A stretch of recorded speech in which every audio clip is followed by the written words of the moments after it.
Northwestern. So, item one, Carter Young is transferring from Northwestern to Oklahoma State. Now, it's interesting because, the last kind of spring and summer, you're like, how did this kid get out of Stillwater? And then he goes and balls out at World Team Trials, and Andy Hamilton is like, how the heck did this kid get out of Stillwater? And so you don't usually get out of Stillwater. It's pretty rare. No, they don't. I mean, forget Stillwater. Yeah, even out of the whole state of Oklahoma. Let's talk Oklahoma. I mean, apart from Tate Piccolo, who's the last blue chip guy to get out of the state or to get out of Oklahoma State's grasp? Because Tate Piccolo went to OU and his dad went there, so it's obvious. But yeah, I mean, we go many, many years back. Now, Jordan Williams committed to Missouri, so that's another one. Are you sure about that? He did not. Listen, I saw it on Instagram. He put up a bunch of schools on Instagram. You didn't swipe, maybe? I didn't swipe. Listen, Missouri wasn't even the first one, for the record. I don't even follow Jordan Williams. Maybe Instagram just knows what I like, and I go through the search feature, and boom, Missouri. Okay. All right. There we go. Let's not get too distracted by where he did not commit to. Going. Sorry. Carter Young is, after a great performance, I talked to him, and I said, hey, man, what's going on? How'd you get so good? And he credited Northwestern multiple times. He's like, basically, I've been there all summer training with Chris Cannon, Ryan Deacon, being coached by Jimmy Kennedy, and now I'm really, really, really good instead of just really good. And then we talk a little bit more about it, and it's like, hey, you made a choice that, surprised a lot of people when you went to Northwestern. He talked about, right fit for him, coaches, et cetera, et cetera. Then a little bit later, I asked him in the interview about, hey, what's going on? And he once again talks about why he chose Northwestern. So he's very clearly committed to and enjoying his time at Northwestern and feels really strongly about the development going on there.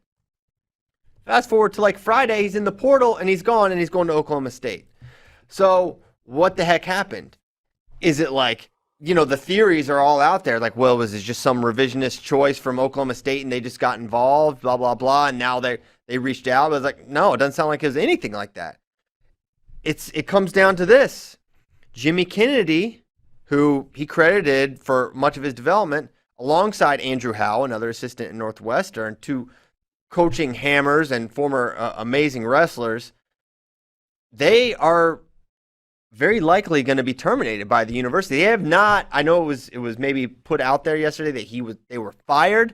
They were not been fired at this point, but Coach Kennedy and Coach Howe will not get the vaccine. Northwestern has a very clear policy that they outlined in May or June that says all students and faculty have to have the vaccine, or you can't be on campus. You can't do the thing. So now this is all coming to a head because, as Carter Young said in the interview last week, was the Wildcat week, which was school hadn't started yet or whatever. So this the first day of classes was yesterday.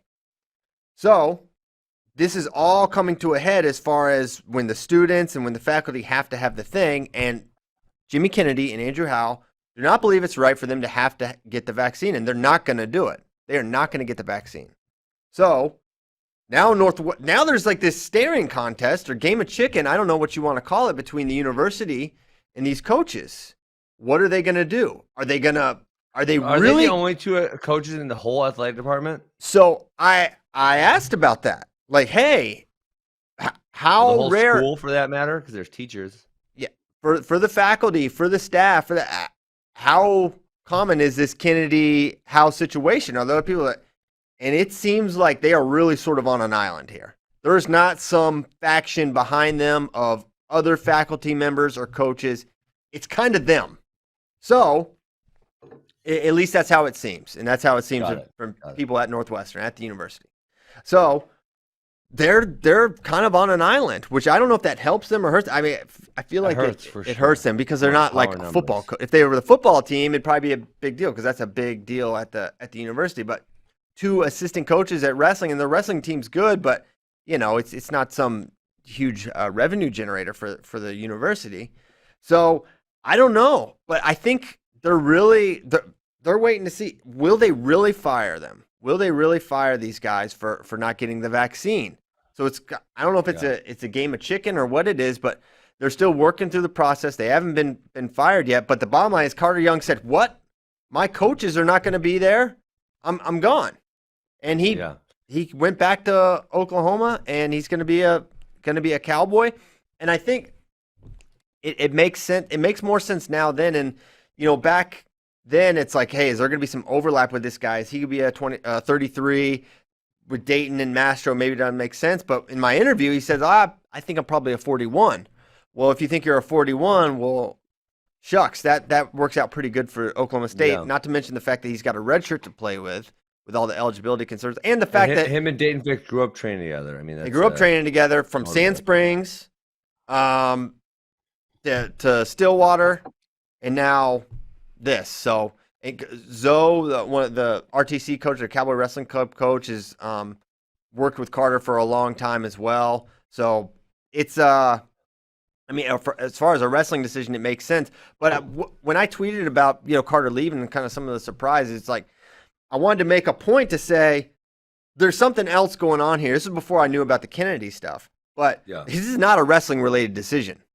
And Northwestern has kind of been, I don't know if they're snake bit, I don't know what it is, but you look at and maybe we need to pause there, and before we move on to the some of the athletes that have left and not gone to Northwestern, maybe just pause on the Kennedy House situation, because it's a huge story. It's brutal for Northwestern, and I'm wondering how many other coaches are in this situation. I haven't heard of any others, but you have to imagine they are not the only two college coaches that are not vaccinated. That would be, yes, I would agree with that. And I don't know how many institutions are actually making people do it. I mean, I got to think Northwestern's not the only one. Obviously, there was a Cornell issue. Yeah. Very unfortunate that they get mandated to do this. It's no good. It's so political that you're going to be 100% one way or 100% the other. It sucks. And one other thing, they try to get the religious exemption, Andrew and Jimmy.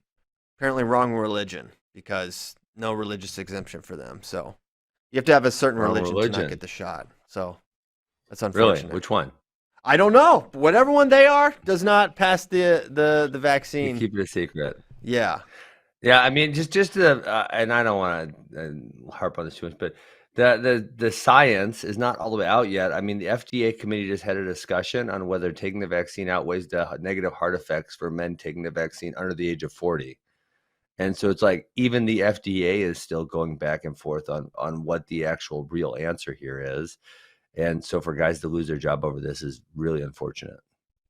Yeah, I agree. I think, yeah. I mean, listen, I got the shot, whatever.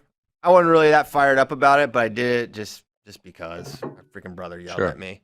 And that was good enough for me, and I don't care. I don't feel that at risk, but I think it's a massive overreach to say you have to do it. Yeah. Then again, all my remember kids like in 2019 when they, like other people's health was their own business, and we didn't. There was that thing where you can't even know what procedures people for a while. Yeah. I mean, there's HIPAA laws.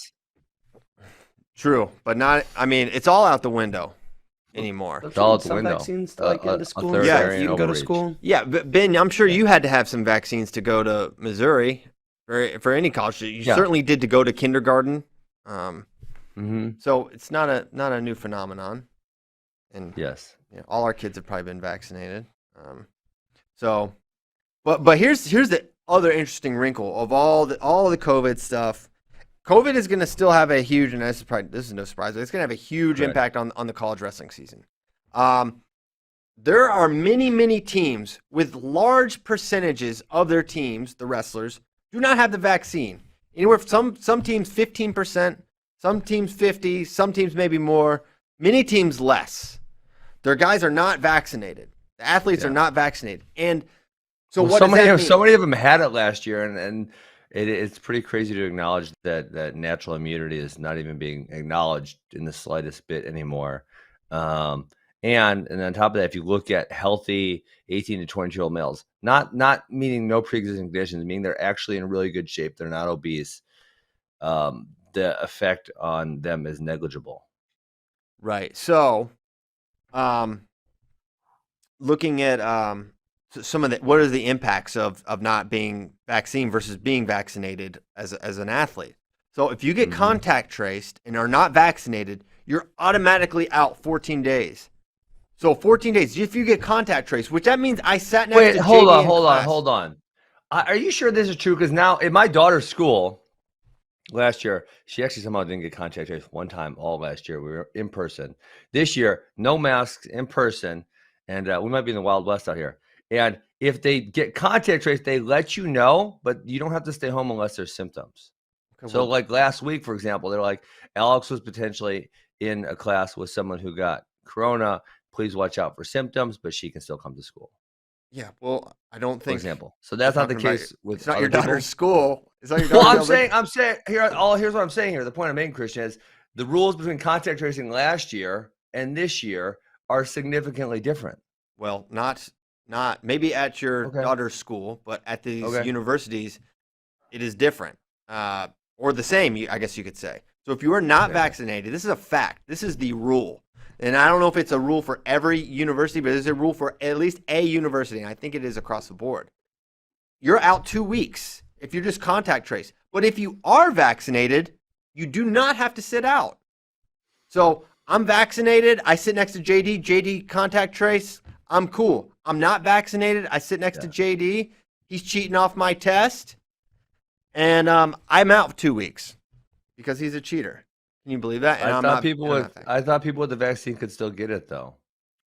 They can't. Listen, man. Are you asking for? I'm explaining the rule. Don't try to look for logic in a lot of these situations. It doesn't make sense at all. I love logic. Well, you might not like some of the times we're going through now.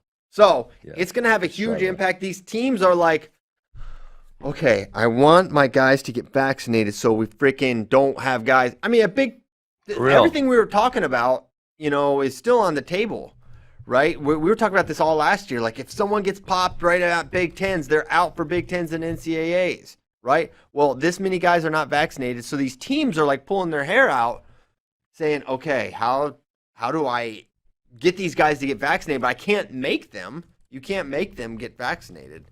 So, these coaches are obviously very stressed about that. And it'll be a storyline. It'll be kind of the boogeyman over the season as you kind of hold your breath. These teams are going to be holding their breath. Yeah, we felt the effects. Nikki push-ups, Vito. We have felt the effects of people missing, and I'm sure it's not the end. That being said, let's talk about who's number one. There's too much Corona talk, and we're not experts. Well, and I just want to get off it. I mean, it's a huge topic, and it's going to be a huge topic. I think also we could start to see certain schools that don't allow, their athletes to compete against unvaccinated.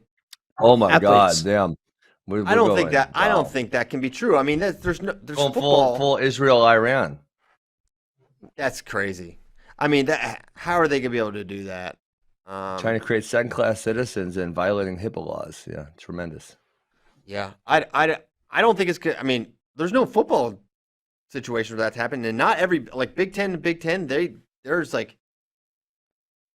several Big Ten teams that are not mandating the vaccine. There's several Big Ten teams that are. So how could that happen in football? Not happen in football, but happen in wrestling. I don't think that's going to be. I don't think that can be the case, but we will see.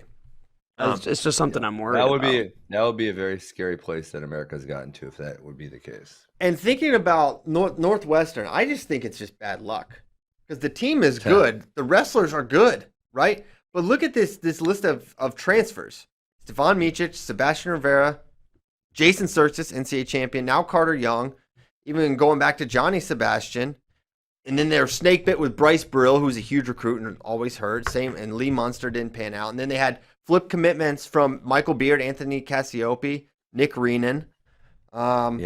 you know. And so the other reason why this is super relevant is specifically to Northwestern. And I was actually just thinking, doing some stump grinding yesterday. I was saying how good we don't really know how good of a coach Matt Storniolo is. He might be a really, really, really elite coach, but he's getting the shaft here with some of these things happening because their roster cap is only like 25. And so if you're thinking, it's not like you can bring in 40 guys and develop, and then one guy leaves and you got a guy right behind him like some of these schools do. If you spend all this time and effort developing a person and then they leave, you essentially have to start again from scratch because you can't bring in the extras, like some schools do, and like you should if you want to be an elite university. Yeah, I mean, I think Storniolo is a good coach. I think he is a good coach. I think his development is great. And you look at, Rivera, straight up, Rivera was better at Northwestern. At least last year, Sebastian Rivera compared to the years before, he just was better. So I don't, I think he's developed guys really, really well. I think he's gone through some coaching turmoil. I mean, when he got there, he was under Periano. Periano got fired, and then he was the head man, and he brought in different staffs. He had Brewer left. The machine kept rolling. Yeah. But this is going to be a new challenge to lose your assistants in October. It's not like, and that's the weird thing, and that's where I think there's a lot of maybe frustration with Coach Kennedy and Coach Howe. It's, hey, in May, you knew this, and you could have just resigned because you knew you weren't going to get the vaccine. But at the same time, I'm not resigning either. That would have been convenient maybe for Coach Storniolo, but for Coach Kennedy and Coach Howe. And Coach Storniolo probably knew where they stood too. This probably didn't come as a surprise to him. He probably is like, hey, these are my guys. I'm sticking with my guys, and I'm going to let them make the decision that they want to make. And if I got to deal with it in October, I got to deal with it in October. As fast as things are changing in America, maybe stuff between May and October, a lot of things could change. No question. And anyway, lot of changes very fast. So let's talk about who's number one. And I just have to say, today's show and who's number one recap is presented to you by Vade Nutrition, the world's first pre-measured nutritional supplements wrapped in a dissolvable food-grade film created by a former Big Ten wrestler and seen on Shark Tank. Get 25% off with code TAKEDOWN25 on their website at www.vade-nutrition.com. Shout out Vade Nutrition. And there's a lot to recap from who's number one. It's historic because we had not one but two who's number ones. We had the Friday, we had the women's who's number one, Saturday men's. Both were tremendous. Cecilia Williams was probably one of the biggest revelations for me. Maybe I'm like super, super late to the party. But she's an 8th grader, and I thought she was tremendous. And the physicality that she brought was amazing. But Ben, why don't we just start with you? What stood out to you for who's number one? So I did not watch it live. I was AW dueling all weekend. We had a great weekend. We can discuss that later. I know because that's probably should be the number one topic though. It's not one topic in my life. Yeah. Let's see. The one that stood out the most, because I told you guys that I wasn't all that excited by any of the matches, and then I watched the last 4 this morning.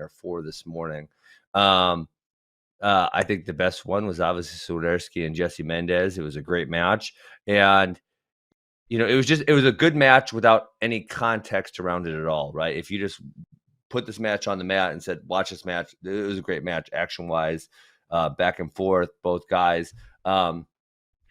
But then you put context around it, and it adds quite a bit to it. And I think probably from the standpoint of, and I will say I didn't argue with you, but I think you were probably the one leading the train that Jesse Mendez is like ready to go be a college All-American, which maybe Swiderski he beat is too. college I'm not All-Americans sure. this offseason, so Fair enough, right? In freestyle. So, and maybe Swiderski's that good also, but I think you guys were probably surprised, or I was surprised that there was a high school kid that was competing with him. I was not surprised that he was competing. I did not pick him, but I said going in, like, Casey Swiderski is a bad dude. Casey Swiderski is a savage. But I just thought Jesse was a tick better. He was like the same, but just a tick better. Yeah, I think Swiderski's mentality and belief was something that I mean, just how much he thought he could really win this match. Was so apparent. going into it, and that's something I wouldn't have expected. It's hard to talk yourself into a challenge like this, but he's just the real deal every step of the way, and he came out and got the takedown. And then when Mendez responds and he gets his takedown, you're like, okay, well, now Jesse will roll, and then it just wasn't that way. And I don't know if we have any footage. I hope we do, right? Incoming. So hey, 2 people this weekend, Christian, at the AWA duels were telling me I only listen to Flow on the radio, and it's so annoying when you guys show videos. I said tough crap. I think the videos make the program so much better. So you guys need to watch this on video. Yeah, watch it. We try to thread the needle because talk over it. Yeah, we got to talk over it. You can't be like, oh, watch this. You got to really describe it. But so sorry if you don't like that. But if you're watching on the video, it enhances it. And also, my boss yells at me when we don't have video clips. He's like, what are you doing? Why don't you have clips? I'm like, I think the video clips they really add so much to it, in my opinion. And Ben is who I'm talking about. Ben is my boss. I report to Ben Asker. See, surprised you didn't know that. Yeah, you guys don't know that? Ben's my boss. So, yeah, great match, great performance from Casey Swiderski. And it was a match where normally when you see a match and there's a result and it's a surprising result, it's like your perceptions of athletes changes, right? And it's like stock up this guy, stock down this guy. And all I thought was stock up Casey Swiderski, and I'm just as bullish on Jesse Mendez as I was before that match. Really? Just as bullish? Just as. Absolutely. Oh, I don't know. I think you were talking about him making senior world teams and stuff. No. So no. What? You didn't stop yourself right there. What we were saying is who's the next generation, who's coming up, who are the 2017 Yannis right now. Jesse Mendez is one of those guys who in the next generation, over the next squad, is going to be contending. He's not ready to contend right now. So that means Swiderski is also, because if you think about a Yanni and a Dayton, the only guys they lost to were other Yannis and Daytons. I mean, there was quite a few of those guys. Where the hell Christian's mad at my statement, so he's leaving? Yeah, he's getting the belt. What's he digging me for? Yeah, we got to have this. I don't know why. What did I say wrong? Casey Swiderski. Swiderski? Yeah, Swiderski. Man, it sounds like a skit from the Bears in SNL. Casey Swiderski. He loves. He probably has a piece of sausage lodged in his esophagus. Okay. So, anyways, the guys who we're talking about who are on that I feel like they only lost to kind of like each other. They didn't lose to other people. So if you're saying Mendez on that level, then Swiderski has to be also.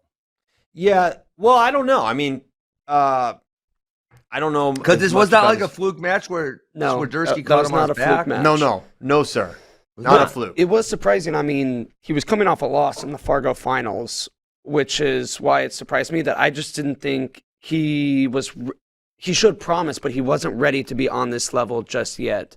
But I mean, he did something in the past 2 months to show and made gains, and I think his quickness and timing surprised Jesse. He's really athletic. In addition, and he's got the physicality behind it. He's slick. I mean, his the double on the edge when he beat the Wizard of Mendez, it looked like that was such a fun exchange. I don't know if we can cue that up again. That was good. But it's like really good. Shot from Swiderski, hard Wizard, and you think, oh my gosh, how did Mendez stop that attack?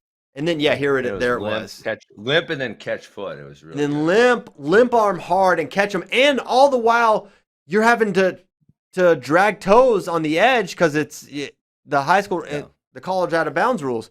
It was just an amazing exchange from Swiderski, and it's really like, man, how did Mendez stop it initially? And then it's like, whoa, Swiderski figured out the finish. Love the NCAA rules.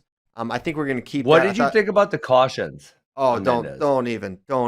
Well, that's part of the match. It was a 1 point difference. I know. I just don't want to yell about refs. It's like my thing. Well, but when I watch, okay, you just go pause to that lineup that he just did there where he got cautioned, and it's like that's not how you're allowed to line up. Like you're just not. Yeah. I just think that shouldn't have been 2 cautions back to back. It should have come off and then they gave 2 within like sense. 1 second. I just don't think. I don't even think Jesse realized that he got the first one. No, I don't either. Got it. Which was largely the issue to me. He was very confused, and so were his coaches. Yeah, I mean, I just don't think that's how you call cautions. We can probably. I don't know if we have that full clip, but The caution sequence is in it. yeah, The final two. yeah. So he got one earlier that was earned, and he knew about that one. So it's not really actually the first one. It's this. Yeah, I think it's in the end of the second period, right? Or when Yes. is it? Correct. Yeah, it's right before this, Tyler, when he's lining up on top. Yeah, right around here. Right there. So yeah, he hops on. Oh, And so they gave the first one because Jesse came on top before he was told to. Right yeah, but there. he You didn't see, realize like, it. He didn't even look up. He had no idea. And then he bumps a little bit, and they give the second one. But also look how high he is there. That's not a legal starting position. Yeah, So I guess I didn't Well, even I realize think he that's got why 2 they at called him once the here. second one. The first one was literally just for Look how coming high on he is top there. before he Yeah. was told. but they're supposed to. Okay, after that first one, you got to give him to come He off, should have said clear back. Yeah. clear back. You can't after you get a caution. It's like, man, I remember that. It was kind of an annoying thing about remembering coaching, but it's like hot man, get off, and then you come back on, and then go. But you can't just like stay crouched on. But also you gotta slow down. What are you lining up all weird for? It's like, everyone knows the rules. I agree. So that was, but I don't want to get going on that because then the worst part, the worst call was the Henson Williams sequence. Which one? The key lock. We have that clip as well. Dude, okay, so hold on, but that I don't believe. Okay, so I hate that move. I was gonna flip on it also. Well, it's not a move. I don't It's totally actually- illegal. It's totally illegal. It's a Kimura. I mean, it is a Kimura. And the part that I get so annoyed is if you're successful on it, you will snap something in their shoulder to the point where they're out for six months. But is it illegal as far as the rule book definition? Is it a penalty at one point? Because I don't think it is. Yes, it is. Real It is. Woods. Not dangerous. NCAA. No, it's an illegal move. Oh, it good, is should illegal. be. It was called illegal. You don't think it should be? No, it should. It absolutely should be. 100%. It is illegal. This is what they got Real Woods with in his. I don't know if it was a round of 12 match or it was a big match. DeSanto, famously. No. Oh well, that's Yeah, different. DeSanto He was was just trying over to break his arm. Yeah, Real Woods was standing and trying to Yeah.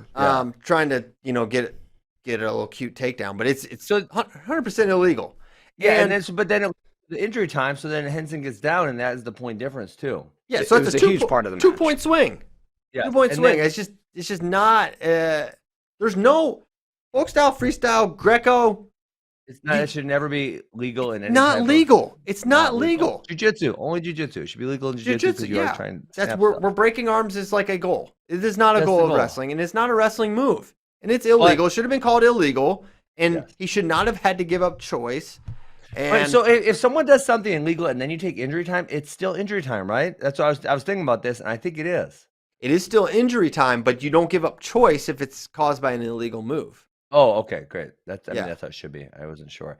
Right. The other thing. So then to defend Henson, the second potential, I don't know if we can pull it up, where he's almost all the way behind him, and it gets called potentially dangerous.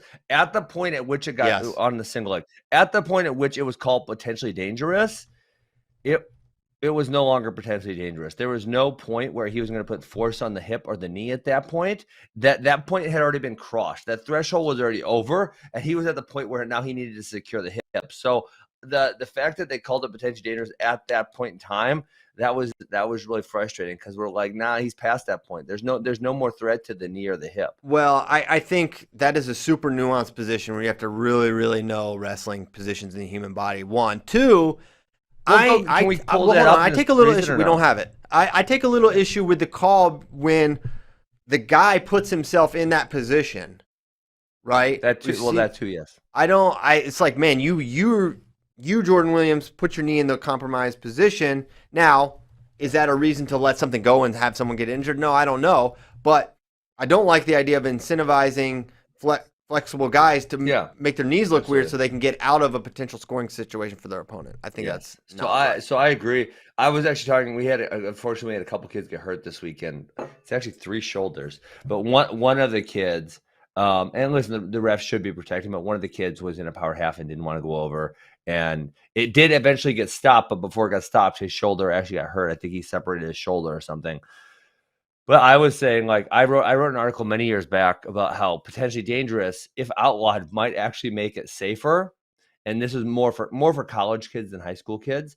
But if you guys wrestled, you're in a power half. If I just lay here long enough and it gets bad enough, the referee is going to stop it. Yeah. I'll just keep I'm incentivized to lay there because I know they're going to protect me. I don't have to protect myself. Whereas if I know I have, and this is where again, college guys where they really know what's going on. If they know I have to protect myself, then man, they're more apt to say, okay, I'm just going to roll over because no one's going to protect me here. And then again, I think about, part of me thinks you're right, but also I'm like, Ben, you yourself can take a pragmatic approach that I think logically makes sense. But I think so many of these college guys are so headstrong, Superman complex kind of thing. They're just gonna take it. And like, man, I don't know. I think it's gonna. I think if we outlaw it tomorrow, there's gonna be a few people in the beginning that are gonna snap their shoulders off, and then the coaches are gonna be like, "Hey guys, listen, if you don't roll over, your shoulder's gonna get snapped off. Stop being a dummy." Because it's like, hey, is it 6 months or 3 points? And so maybe in a dire situation like an NCAA final, we might see that happen, potentially. But I think in other things, in the beginning, it might happen, but after a while, it wouldn't. Are we getting close? I think you would see the thing with the knee. I think that would maybe change more than because I do think some guys put their knee in a weird situation just for that. They know they can hold on and get potentially dangerous. But the other thing here is in the majority of situations where refs stop potentially dangerous because of the knee, they don't actually understand the situation and it's not actually dangerous. So hold on, I think we're here. Right there. Okay, so right there is bad, but Jordan Williams is fine there. And then if we go a little further, I think is when they if this is when they stop at this, and this is the one I'm talking about. No, that's not the one. So they got into that position a couple times. Why did they stop? Yeah, so there's one where he's almost in like a quad pod, almost like rear behind him. Hold on, guys. Can we talk about the fact that was stopped? Yeah, it shouldn't have been. I mean, what on earth? The next one's worse. The next one is worse. Is what I'm saying. This one, okay, watch here. So here it's kind of dangerous a little bit, but by the time we got to there, see the hands on the hip. By the time he gets to the hand on the hip, he no longer is trying to do anything with the knee. He's now going to focus on pulling the hips into him and getting him driven over. You know what I'm saying? There's going to be no more pressure on the hip there. Fine. Okay, right here. Well, here. Okay, pause right here, please. So yeah. Right here, he is working on pushing. Sorry, I wish I had a telesur. He is working on pushing the ankle to the outside so he can get his shoulder back behind and secure the position. So right now. A little bit dangerous. So right now he's putting some pressure on the knee. But can we go slow like one more second? Is that possible? Okay, so keep going. Okay, so keep going a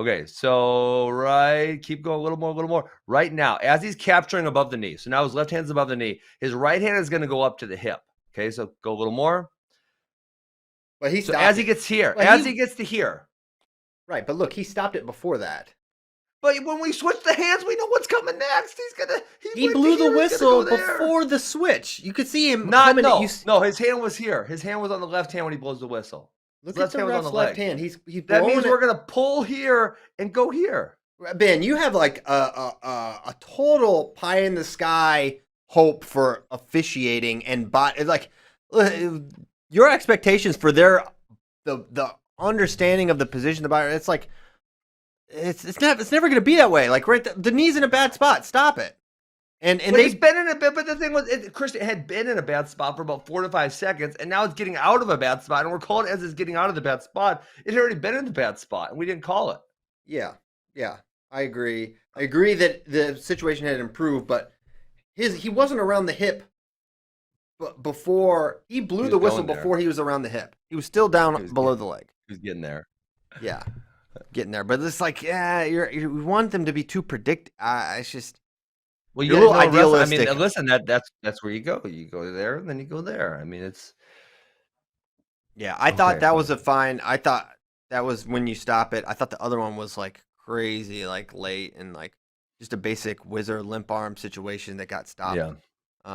Yeah. And so then the other thing about that situation though, Christian, and then maybe I'm being pie in the sky again. If a guy is to tweak his knee, and it doesn't happen. It doesn't happen all that much from that specific situation where the guy's knee is on the ground and they're trying to run the corner. You think like Brian Robuto, unfortunately, tried to jump back over the top, St. John, and blew his ACL. But in positions where the knee is on the ground. You don't see knees hurt very often. And if you do, it's usually just like a small tweak of the LCL. So we're not talking about a really, really severe injury in that position. So, Yeah. I mean, I would really like to see them let that go on a little longer. And I think refs generally stop that too early. Yeah, I don't know. I get nervous when I see the knees in that position. Like when it was completely turned around, his hips were like faced the other way. That looks strange to me, and like it should be stopped. Period. Well, there's the one, and then I think after that, even where he jumps over the top. That's the super dangerous one to me. But that's the one that also sucks because he clearly put himself there. So it sucks that he's almost being rewarded for doing something stupid, which is getting the action stopped. 100%. I agree with that. That was a good match. I'd love to see them wrestle it again. That is a true coin flip match as far as I see it. Yeah, Williams was setting him up to go Iceman. He was again at the end, but you can't always count on those late scores, especially against someone as good as Caleb Henson, who's was very impressive. Henson could be one of, if not the best guys out of Georgia, out of this Georgia crop from the past, I don't know, whatever, 7 years. Yeah. 10 years. He's super good. He's going to Virginia Tech. They know what they're doing. Other interesting stories that Nick Feldman beats Christian Carroll. Very an exciting match came down to it. Feldman kind of got slipping a little bit. Almost gave it up at the end. I'd say no takedown, but it was close. It's not takedown, but I cannot believe Feldman, after such a disciplined match, and then you just have this like little lapse. You maybe thought you won, and he fired off an attack and almost had it, but did not. It was the right call because the head was buried, and I don't even know if it was quite a JO. People, we had a question like, wasn't that the JO Stieber position? I'm not sure that it was. I actually didn't think JO Stieber. I did not think that was a takedown. I mean, it's very controversial. By the rules, it wasn't, but they have since changed the rules because of that match. Yes, very true. So that was. I don't know if we have that or not. Did you have that? No, but Tyler was pulling it up. Okay. So good. All right, we'll keep it moving. Other. Bassett crushed. So hey, what's the Illinois kid's name? 106. Seth Mendoza. Seth Mendoza. Is he also an 8th grader then? No, he's a freshman. Okay, so I guess maybe I should have asked this. Why didn't Bo wrestle Anthony Knox? Because Anthony Knox wrestled Luke Littledahl for the number 1 spot at 106 pounds. Bo Bassett's not in high school rankings. So he can't be number 1. So where's Seth Mendoza ranked at then? 9, I believe, is what he was going into this match. So yeah, that wasn't very competitive. Bo kind of put a clinic on him, but at the same time, this is one of those Pat Glory, Spencer Lee matches where I'm like, dang, Seth Mendoza is really good. He just wasn't quite good enough, and he wasn't quite good enough quite a bit, in all these scrambles. I also thought he looked just a little bit behind. much smaller. Yeah. I thought he looked a lot smaller. He's a child. Yeah, I thought. Really? I did not have that impression when I was watching them wrestle. I think he looked and not just smaller, like less mature. Mm-hmm. But what was Bo's weight for Cadet Worlds? Smaller than this. He was way smaller. I thought it was significantly smaller. Yeah, I think it was like 98 or look something at the like that. pictures of Bo from Cadet Worlds, man. His cheeks were really sunken in. I think it was probably a pretty tough cut for him. Whereas I think he's like a true 6-pounder. I'm not sure if he made 99 pounds, 45 kilos for Cadet Worlds. Yeah, that was only 2 months ago. That could be a news flash that Bo's going to be continuing to grow because he's 14 years old or whatever. And have Bo and Anthony Knox wrestled? No, they could wrestle at Super 32. Bo's going 106 at Super 32. I'm wondering, is Knox going to go and be able to? I believe his plan is to go 106. Dude, that's like one of the most fire. That's like a Suriano Lee type of thing. Almost legit, almost perfectly. Because when Suriano wrestled Spencer, oh my gosh, the parallels are insane. Because Nick was a freshman from New Jersey. Spencer was an 8th grader from Pennsylvania. Young Guns. Oh my gosh. So it's 106. This is literally what we're looking at. potentially with this matchup. I mean, totally legendary status here. I think Anthony Knox is going to be. I mean, I'm not. He impressed me a lot too. He's going to be he's the next one. He's a superstar kind of guy. His top game is what great, really great on surprised top. me. Yeah, very good really on top. Very good. He loves it. He works hard at it. What club is he from out of New Jersey? Like, where does he wrestle? Rhino. Or high school, Rhinoceros. maybe? Wait, isn't that Mike Mel's old club? Yeah. Mike coached him. since Who he was a coaches kid. there now? Mario Mason. Oh, What's the other guy's name? He said it yesterday. I was talking to Mike about it. I forget. But okay. Because Some other Mike's guy. been at Flow for what, 2017, 16, somewhere? 16. 16. Summer of 16. Got Summer it. of 69. Summer of Wow. 60. Since the summer of 69, Mike Mal's working at Flow Sports. Got it. So yeah, Anthony Knox, super good. Another guy that has continued to impress is Nate Jesuroga. He to me is someone. It's like Good. he is a ready to go college wrestler right now. He's got the hand fighting, the pace, the physicality. How many years left does he have, though? He's a junior. He's a junior. So 2 years. he's going to be super duper good. And his top game surprised me as well. He was able to ride Joey Cruz out in the second and make Cruz take neutral in the third. And Joey Cruz never really came close to scoring in that match except the 1 point where Jesuroga cut him. Yes. So he's really, really good. Gabe Arnold won the 170 4-man bracket. Rocco Welsh, though, to Yes. me, was like the story Yes. coming out of that. Completely agree. I mean, What? Why do you think? Why do you guys think? I mean, just curious. Obviously, he got the he looked really good against Rojas, but he was shut down in the finals match. So why do you think he's the story? well, I thought he was more aggressive in the final. Just Yeah, couldn't get the I agree. takedown. I thought he gave himself more chances. Just Gabe Arnold defensively is pretty. Really solid. He's really good. Yes. And it's like we kind of, not that Rocco Welsh hasn't been on the national level or anything, but I think it was surprising to see him come up all the way up at 170 now and do that. Gabe Arnold's been up ways for a little bit and has been on, this national level for a while. Rocco Welsh literally made Super 32 finals so last year, so it's not like he hasn't been competing at a high level. It's just up at 170. And Gabe Arnold, after the match, said it had been a long time since he had felt someone like that strong and physical. Yeah. Rocco was super impressive to me, and Yeah, Rocco Welsh lost to Caliendo. I was trying to remember who he lost to at Fargo. He lost to Caliendo, and then came back and beat Caliendo in the same tournament, and ended up finishing third. Yep. He's still got 2 years left. I don't think a lot of people thought Rocco had a shot here to win this bracket. Right. Right. Really? I don't think so. I don't think people were thinking he would be. I mean, Rojas.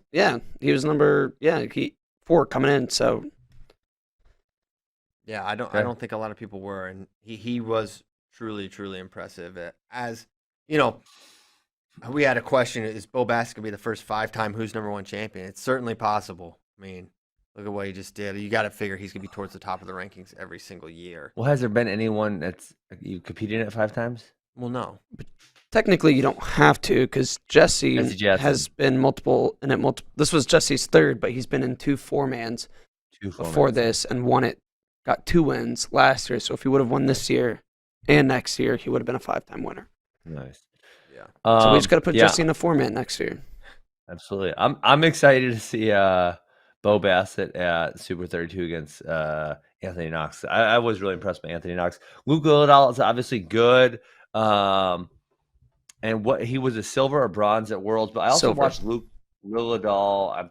I'm pretty sure this is a guy. I need to look it up so I don't spout facts that are not true. I thought I watched him at Northern Plains and he bumped up the weight and he did not do all that well because I think he lost. Yeah, he lost to a kid from Illinois and then I guess he forfeited out after that. Jesse's a senior. You know that. Oh, yeah. Mendez. He won't be back. Yeah. Correct.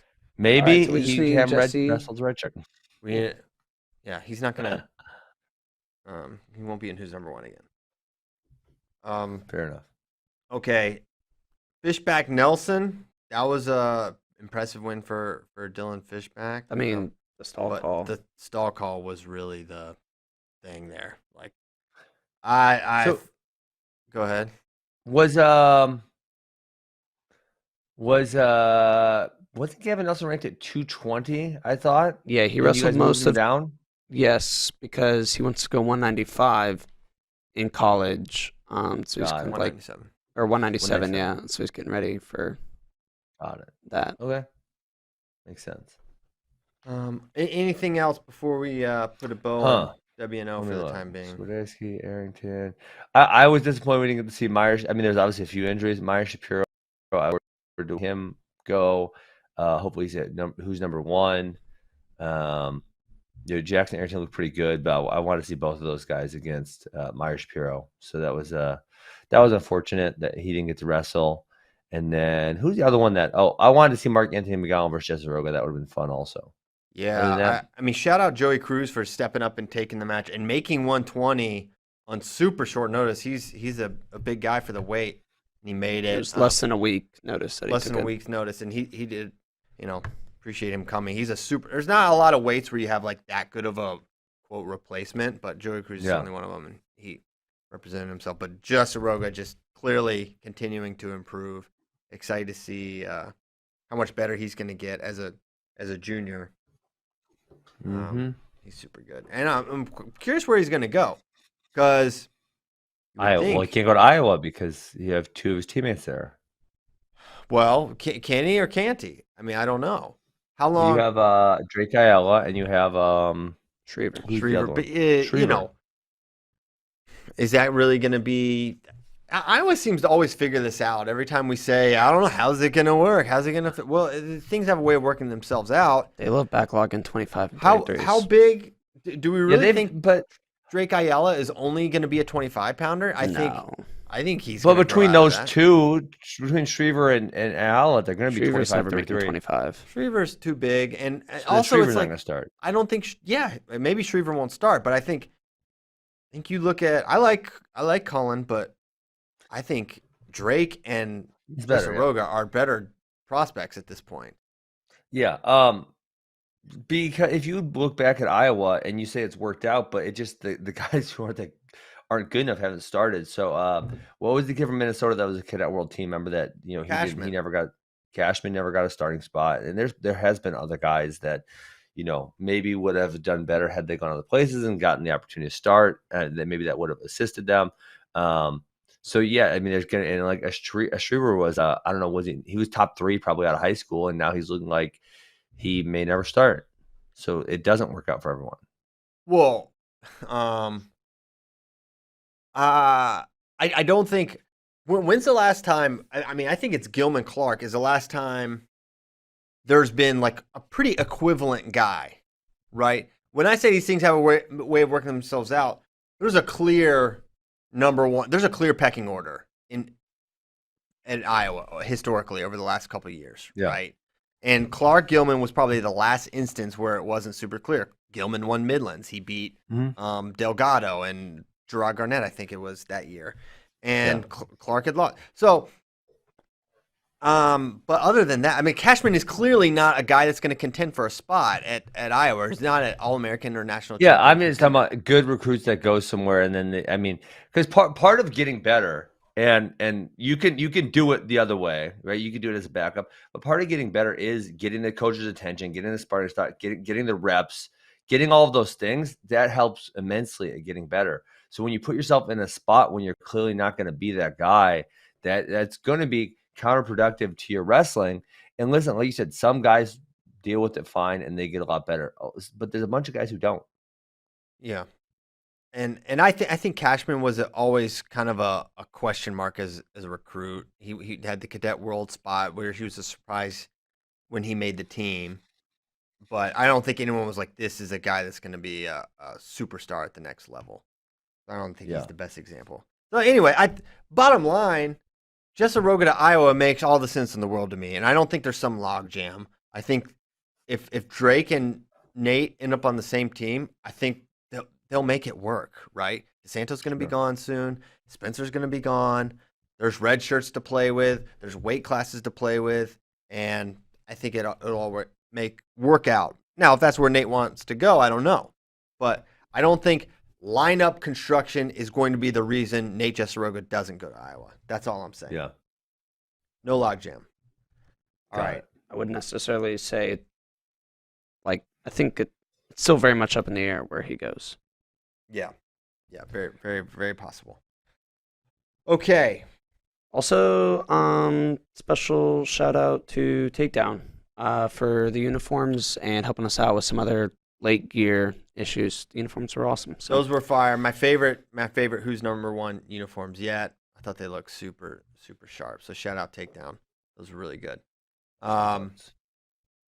First time I think they've made our uniforms, and I thought they looked freaking awesome. So that's cool. Shout out to them. Ben Keeter. Yeah. It looks like Cooter to Keeter. me. I think it's. I'm pretty sure it's Keeter. They can, yeah, it may be, but I think it's Cooter. I think wrestling pronunciations. I mean, who am I to wish it was say? Cooter. Who am I to say? Tell this man, a man of his size, stature, and athletic ability, how to say his name? Well, what did he tell you? Phonetically, huh? Well, I don't What know, did he Ben. tell you? I don't know Ben Cooter from the Man on the Moon. But I just know letters in the order of them. How I would present it. It's like Hidley, Cooter, right? But it's Hidley and Keeter apparently. So Ben Keeter, doubling up at Iowa. He plays 4 sports apparently in high school.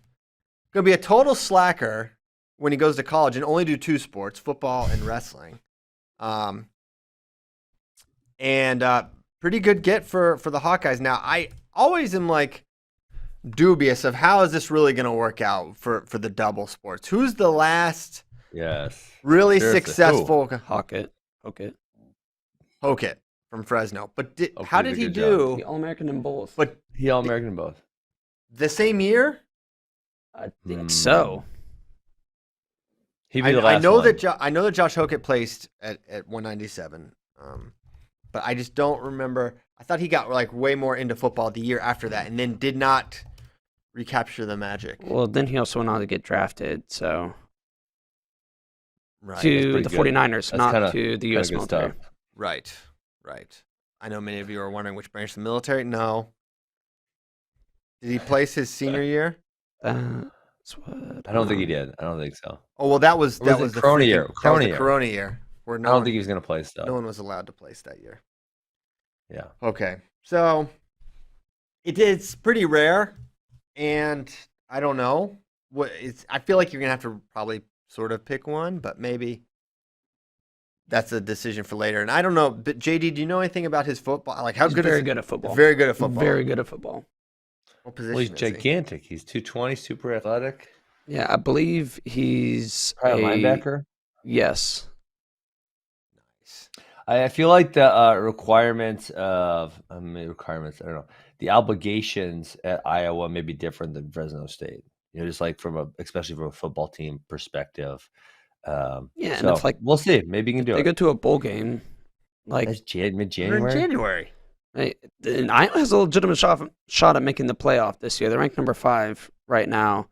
I'm not saying they're going to do that all of his years at Iowa, but it makes it tough, and it makes you. Well, Iowa will certainly be in a bowl game every year. Oh, Like, they're gonna going bowl to the game. Capital One or the Outback Bowl every year. Yes, It's just what they do.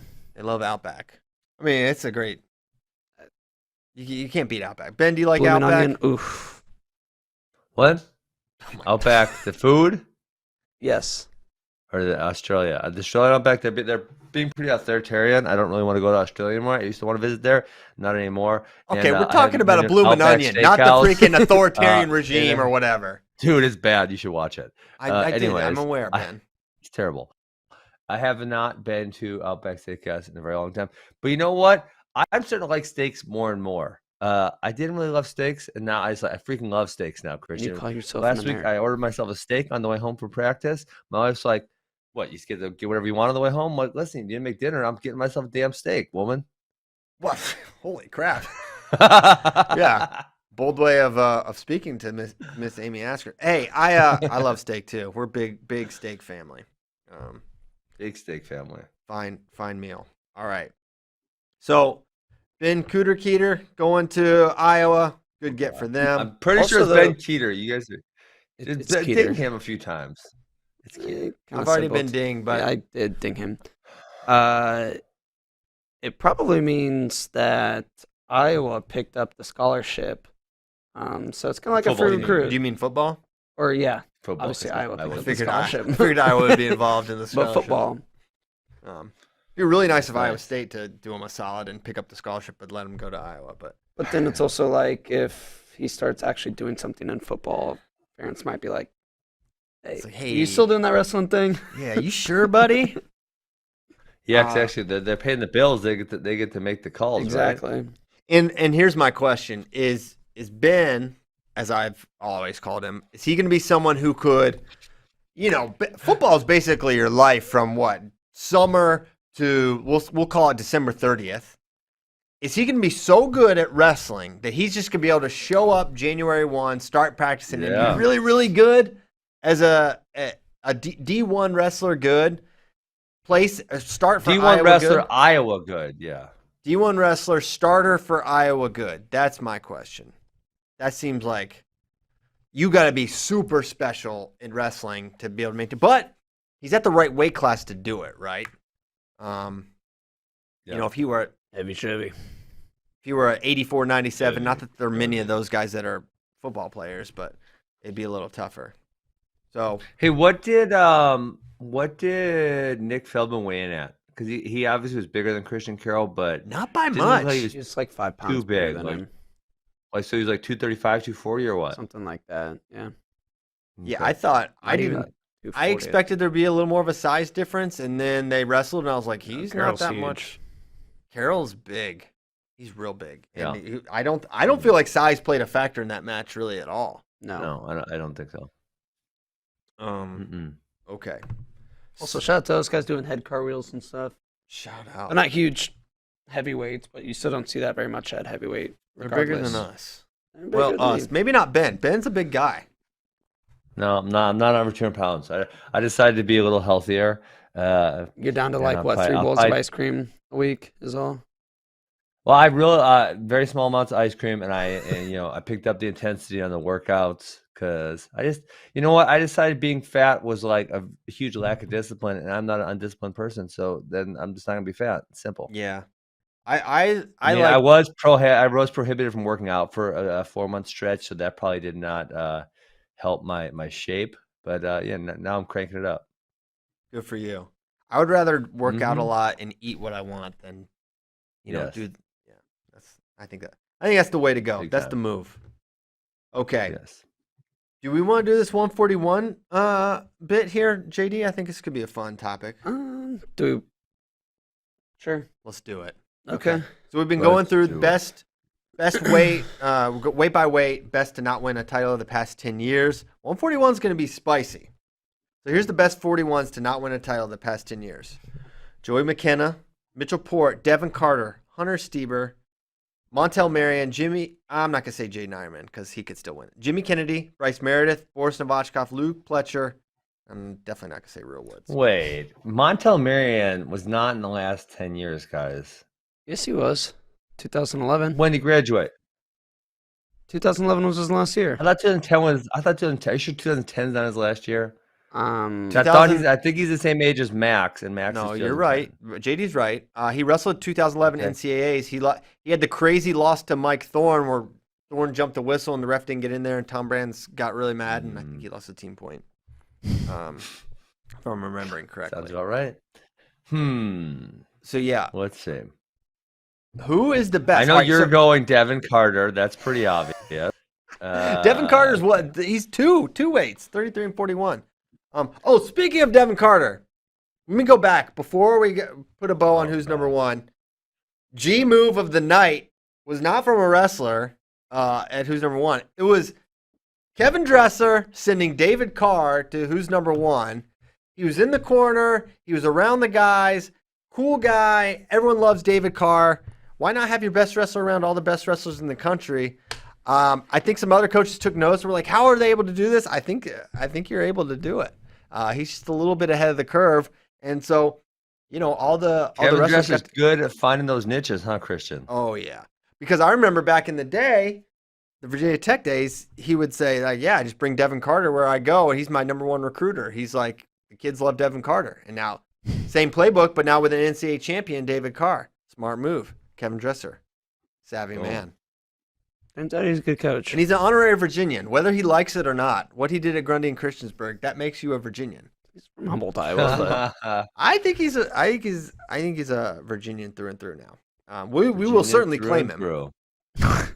So You need it. anyway, that Devin Carter reminded me I wanted to talk about that because that was certainly something that other college. I was coaches wondering why the hell he was in the corner of Manny Rojas. I'm like, why is David Carr in Manny? I know he's committed there, but what is the connection here that David Carr would come all the way to Dallas, Texas to be in his corner? Because Manny Rojas lives in Michigan. He doesn't live in Iowa. I could not figure it out. Who knows? He's just already got his back. He's got his back. He's got his back. He's his hype man. So anyway, that's the list of people. So an interesting one here is Luke Pletcher because he was the favorite to win Would've NCAAs won. in the Corona year. Now, if you want me to say that Luke Pletcher is better than Montel or Joey or Mitchell Port, I'm gonna have a hard time going there. But at the same time, he has an interesting argument in that he was probably the guy. And that he almost was not even on this list. And he was almost not on. Why? He could have won in 2020. Oh He would've won. yeah. He was so close to not being on this list because he really could have won. It would have been him and Nickal in the finals, and who knows how we would have gone. And he had just beaten Nickal at Big Tens. They split on the year. Yes. So that's an Those are fun interesting matches. little nugget.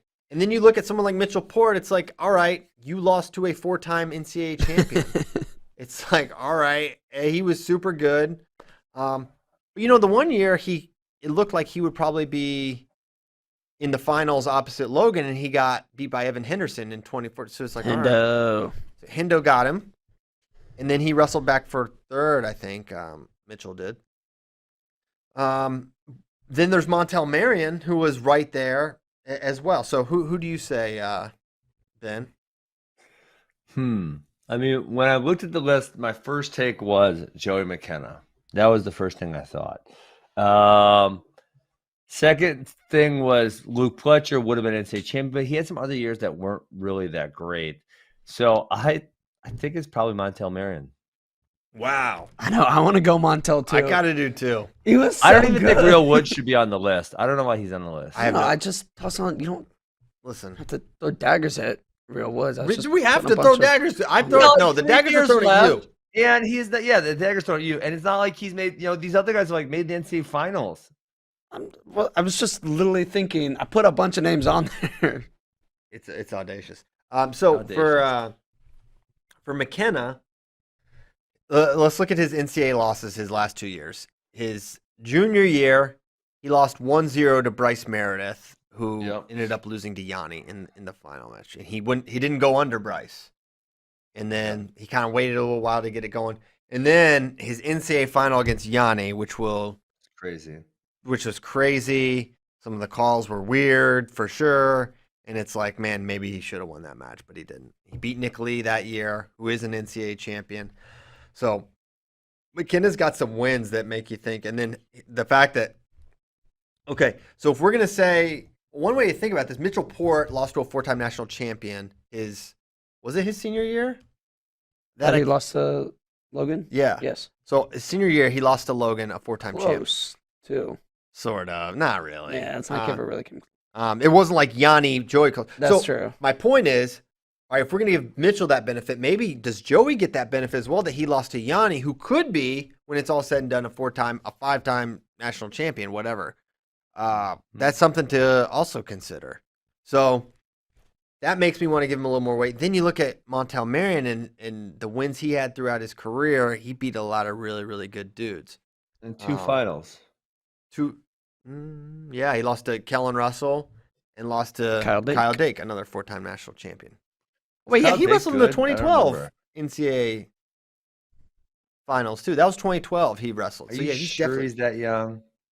Yeah, why are you trying to act like Montel Marion's 11 years old? I feel like he's as old as my brother. Apparently I'm wrong. It's okay. Yeah. He definitely wrestled and he may be, but the age, there can be some age disparity with these guys. Yeah. So yeah, I think I'm going to take Mitchell Port actually. I think he's probably the best guy of this group. Yeah. Really, I mean, he was because I think you have to look at the dominance, and he outside of like Logan, he was such a dominant wrestler, especially his season year. I'm going Montel. And I'm not mad at that. I think there's a lot of good options. Who are you going, JD? Real Woods. I want to go Montel, but I think I'm gonna go Joey. I think I'm gonna go McKenna. Okay. Wow. Okay. Good pick. I think he's one of the names you can definitely say. Mitchell Port also, you can say whatever year this was, he beat Zane Rutherford. That's true. Ooh. He has the best win. And listen, Zane Rutherford, he lost to 2 people his entire career. One of them was Logan Stieber, who he beat. The other one was Mitchell Port. So Zane Rutherford was a full-on freak for 4 years of college. And yes, he reached a new like crazy level his sophomore year through senior, but still, that win is a crazy win to have. So yeah, I'm gonna go with Port. Hunter Stieber is probably the biggest what if. Total what if, because on this he's better list. than, don't get me started. I mean, Hunter. Did he just get hired? Did Bracky get hired? Ohio. Ohio Bobcats, baby. That is a freaking great get by the Bobcats wait, it's the Bobcats? Yes. It's the I believe Bobcats. so. I freaked out for a second that it was Cleveland State and didn't want to get it wrong. Yeah, that is a great get. And I didn't know he was even looking to go back. I mean, he'd been at Oklahoma and I figured that was kind of like the spot, but good job, Coach Greenlee. I mean, Hunter's this super slick wrestler. Yes. By all accounts, a good coach as well. Where was he coaching before this? Oklahoma. Oh yeah, he Where was the with wind Lou. went sweeping down the plain. Oh my gosh. Where the deer and the buffalo play. That's a different song. That's still a great song. Yeah, no doubt. Oh my goodness gracious. All right. Next up, want to go to questions from friends? Let's do it. First of all, though, Russia does have their worlds lineup. Oh yeah, King let's G. talk about that real quick. King G coming on tomorrow to talk about it in depth. Oh, he is nice. So we'll have more to. We'll talk. So about are you it talking in about depth the more tomorrow. Sikkim D tweet? Yeah, that's Ivan. He's the connect. They had their nationals, their wrestle-offs, and these are the winners. Plus 61 and 97 didn't have to wrestle off. They were given the spot. So does this mean that this is going to be the lineup? The one that Ivan tweeted will be their lineup for sure? Yes. Yes. Wow. I never heard of Biz Howev. Who the heck's he? He's good. He's been on the scene for a while. This is why we're going to have Okay. King G on. He will give us more information. Yes. And where the hell is Kabardia? Is this like Narnia? Yes. It's I gotta so look this let's up. look. We'll just map it. I'm gonna map it right now. Ben I'm likes to I'm gonna quiz beat you us. to I it. don't know why. He's just like It's just It's in the It's Caucasus. by Georgia. It's by Georgia. Yes. but Yeah, their heavyweight is from Petersburg, which you never see guys from Petersburg. Petersburg on the team. Never. very rare. Never. All That right. heavyweight has Yeah. a win over Quiz, I do believe. Uh-oh. He beat the guy who beat the guy who was their Olympian. Dang, Kozriev. Beat the guy who beat the guy.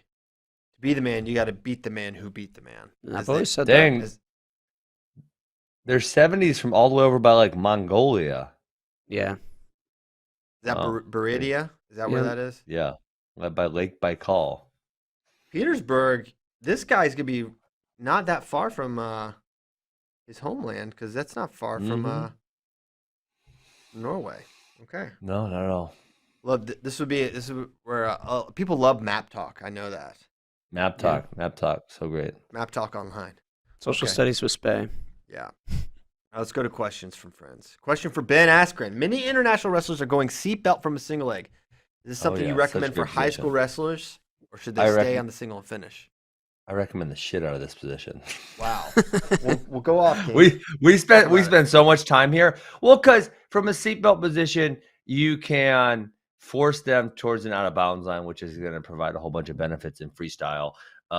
very controlling position. Obviously, we saw Gilman go there a whole bunch at the Olympics. So yeah, we worked this position so many times. Seatbelt is man, if you have a good seatbelt, I feel like it's so beneficial. I love that position in there, both from the feet and on the mat. And yes, I think we're seeing a lot of people spend time here because the other thing, and the other place I really just tell people, if you get you shoot a single leg, it's not a good single leg, and you get stretched out, if you don't move somewhere, then you're going to be in there for a headlock there, mantis. You're going to be in a bad position, which you need to then recover from.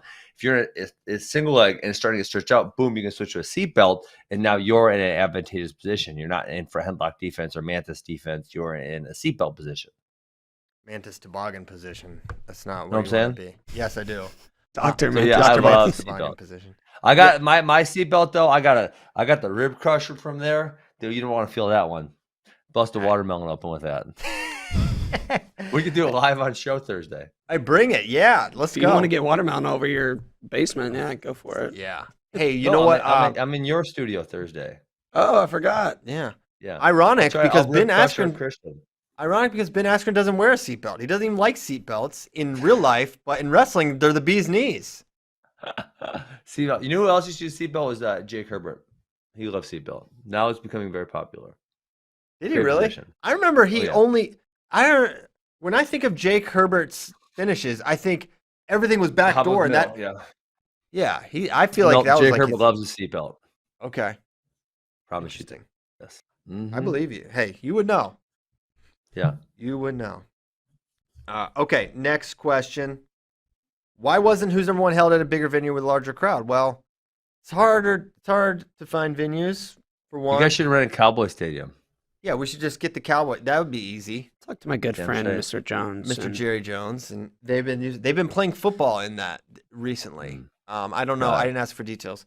I think we will see Who's Number One go back to, maybe Universe, maybe not though, because they charge you an arm and a leg to come to their place. It's like, well, what's the point here? We can do it way cheaper, way cooler, get our stuff, home field advantage. So Looks very good. yeah, it looks better. Look better than it Well- did at the Lehigh or even Carver in some ways. So I You don't said know.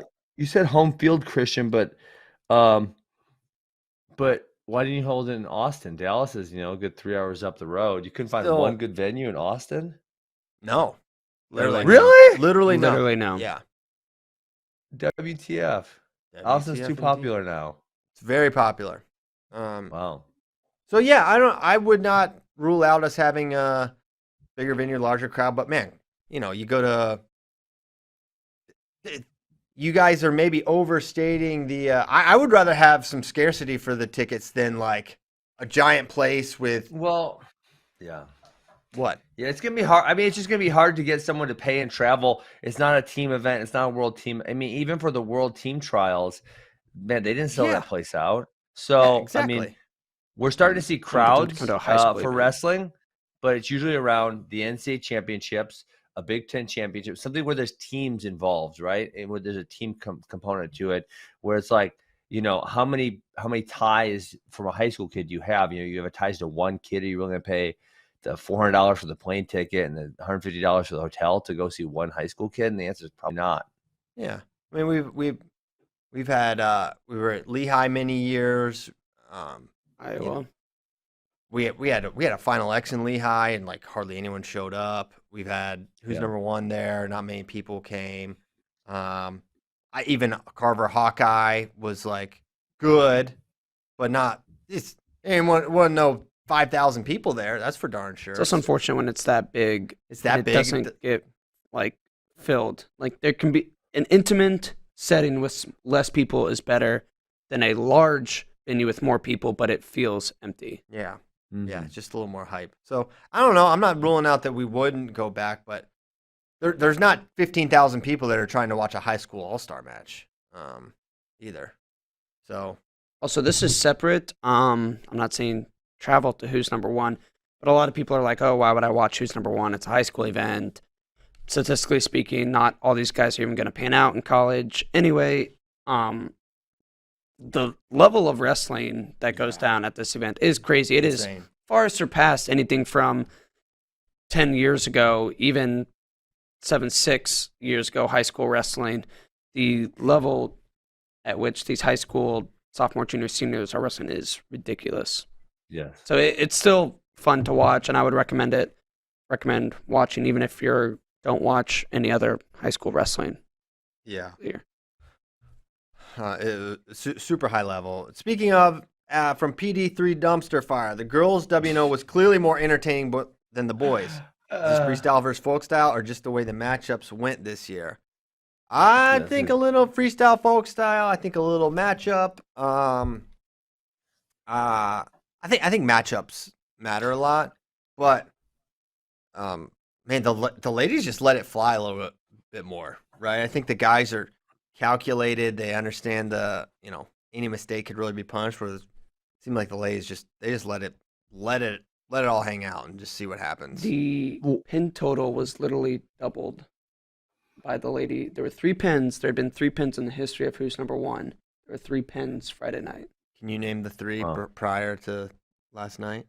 No. Sammy Sasso was one. Sasso? Yeah. Trent Hidley pinned Ramirez. Who did he pin? I don't remember. Julian Ramirez? Yep. And dang, I don't remember the other one. I figured you would know. Well, dag on it. Now I'm going to wonder. The part of me thought that from a psychological standpoint, the 3-minute first period, because none of these guys had actually ever wrestled a 7-minute competitive match. So it made me think like, hey, are they being cautious because they don't know, it's a different feel for them. It's a psychological thing where it's, hey, it's a minute longer, but that could still psychologically have an effect on some athletes if they've never done it before. So that was kind of one thing I was thinking about when I was watching, is that why we're having a little bit slower matches. Voinovich over Jesse Mendez. Thanks, Ross Patton. No, Vasquez. Yeah. Who did I say? Mendez.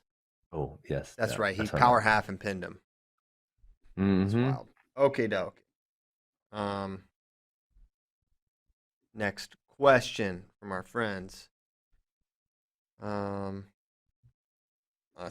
right, EJ Newton. My son asked me why they don't rotate Olympic weights every other Olympics, so every weight class gets to be an Olympic weight. Made me think about it. Don't really like the idea, but what do you guys think? I also don't like the idea.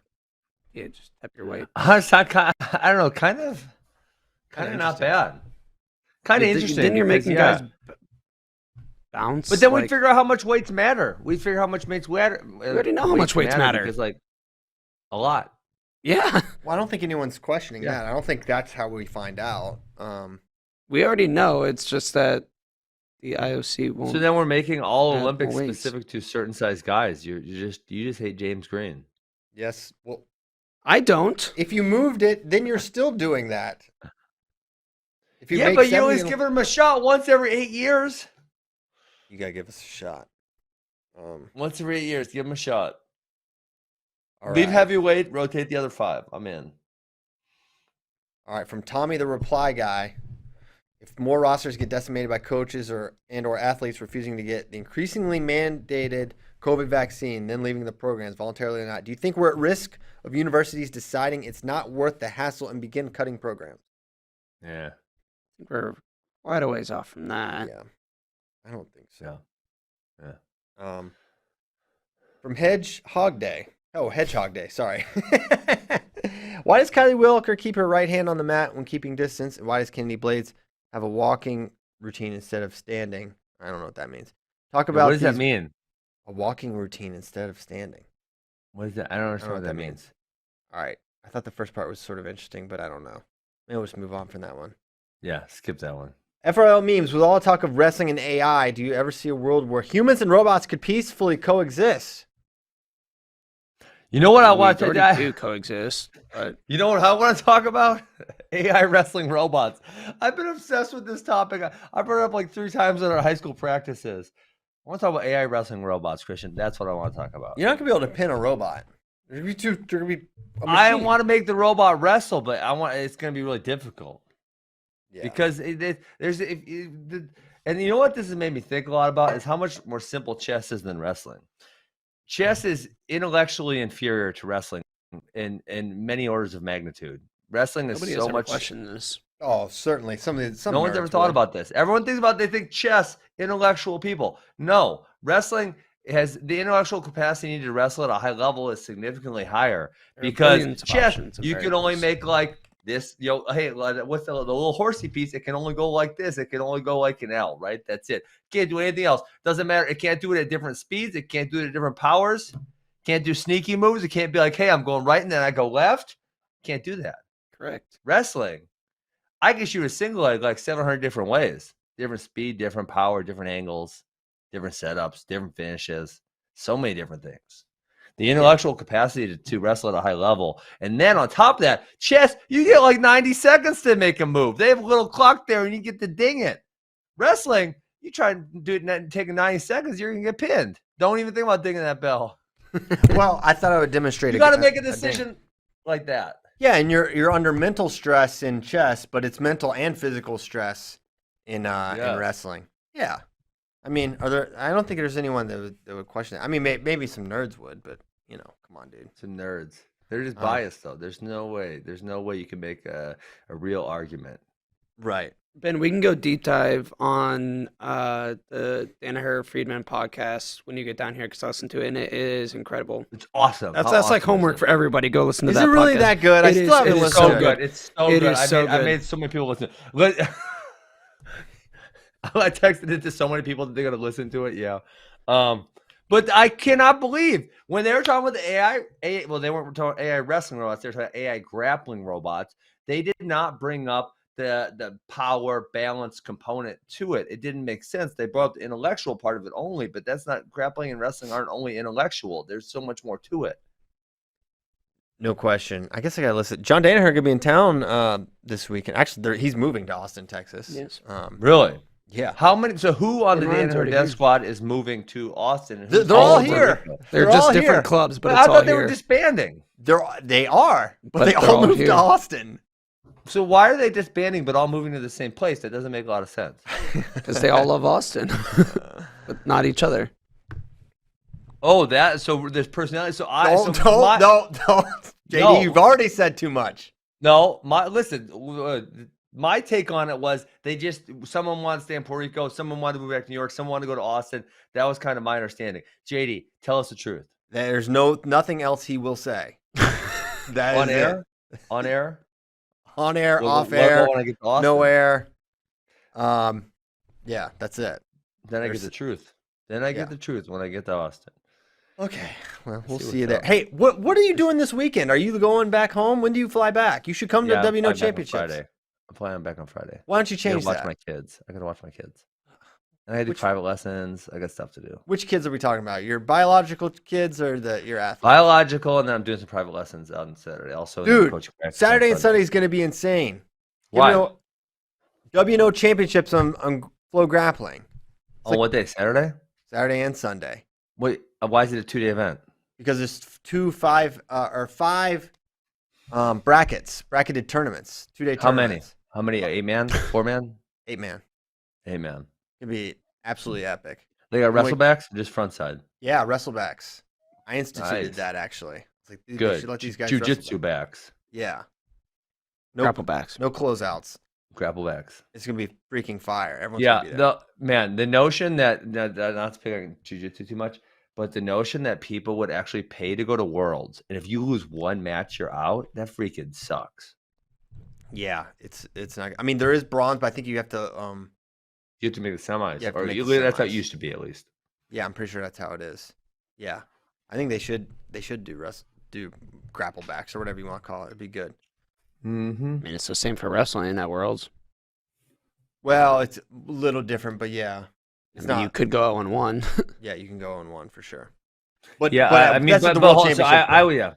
I was speaking more from like jiu-jitsu. It's not like you have to make your world team and then you go, right? You can just show, anyone can pay and show up. Sure. And so, and then they have the belt divisions, the white, the blue, so especially those lower level people, when they, they pay all that money and go there, and then they get one match and they got to go home. That sucks. Yep. We should talk about this one maybe tomorrow. I want to have a good one, but can we get one bold prediction for this upcoming NCAA season? Bold. Let's save it Ben's for gonna pick tomorrow. Missouri to win NCAAs. Missouri's winning NCAAs. Yeah. He The just 2024 in Kansas City, Missouri's winning NCAAs, and I'm hosting the after party, and you haters can't come. Oh, I can't come? You're a hater. I'm Can't not a come. hater. What have I hated on? Missouri seeds. I'm all not the a time. homer. Well, they're Constantly. Yeah, they are terrible.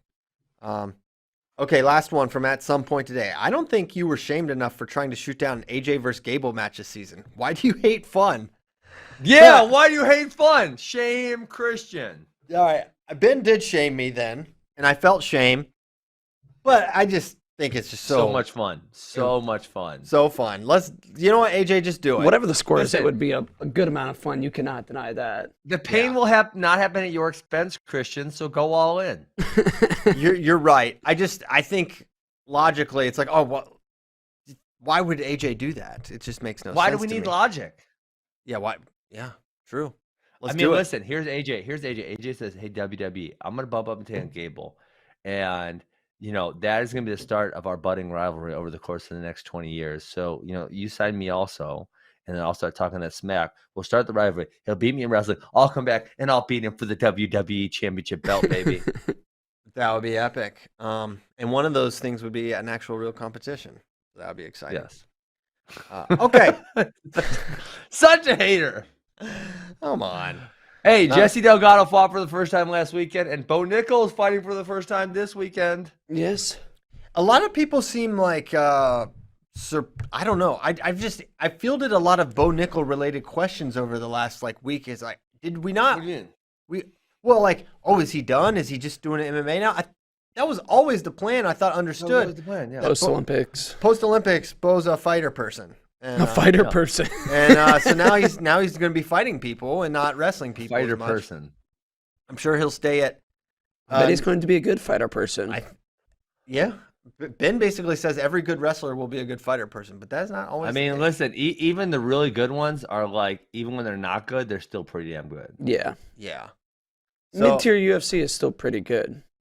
Yeah. Yeah. So we'll see. Good luck to Bo. September 24th, I think, is when he fights, which is in 3 or 4 days. So That's Shout out. this weekend. shout out Bo Nickal. What? Just you realizing the date. Yeah, realizing what day is today. So exciting stuff there. Good luck to Bo. Good job, Jesse Delgado. Who does he fight with? What is That was his just some random organization. random fighting club? It was just something small. I don't even know the name. I saw it on Instagram, and that was it. Well, we'll try to know where Jesse Delgado fought tomorrow. Thanks so much for listening. We'll be back tomorrow, Wednesday. We get tacos on Wednesday. That's exciting. But guess what? I got to order After tacos Thursday, for Thursday too. Yes. Hey, you text me what kind of tacos you like, so I know what kind to order. Okay. Steak and chicken. Steak and chicken taco. Chicken. Whatever. Chicken breakfast taco. All right. Well, this is gonna warrant a follow-up conversation. Keep sending in those I like voicemails. meat. I want protein. Voicemails and email submissions. It'll be in the link or in the description. All right. Thanks so much. See you tomorrow. Goodbye.